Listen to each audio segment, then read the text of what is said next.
පින්වත් මහණෙනි මේ සියල්ල ගිනි ගන්නවා. ඇස කන නාසය දිව ශරීරය මනස ගිනි ගන්නවා.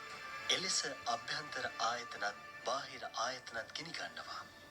ඒ ආයතන වලට අනුරූපව විඥානයත් ගිනි ගන්නවා. ස්පර්ශයත් ගිනි ගන්නවා. සැප දුක් උපේක්ෂා නම් වූ වේදනාවත් ගිනි ගන්නවා. ගිනි ගන්නේ කුමකින්ද? රාගකින්ෙන්, ද්වේෂකින්ෙන්, මෝහකින්ෙන් ගිනි ගන්නවා.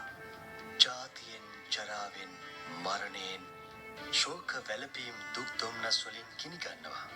පින්වත් මහණෙනි, මේ අයුරින් යථාර්ථය දකිනා නුවණැති ශ්‍රාවකයා මේ සියල්ල කෙරෙහි අවබෝධයෙන් කලකිරෙනවා. අවබෝධයෙන් කලකිරීමෙන් නොඇලෙනවා. නොඇලීමෙන් නිදහස් වෙනවා. එවිට නිදහස් වූවේ මේ ඥානය පහළ වෙනවා. ඉපදීම ක්ෂය වුණා. බඹසර වාසය සම්පූර්ණ කළා. මතුවට කළ යුත්තක් නැතැයි දැනගන්නවා.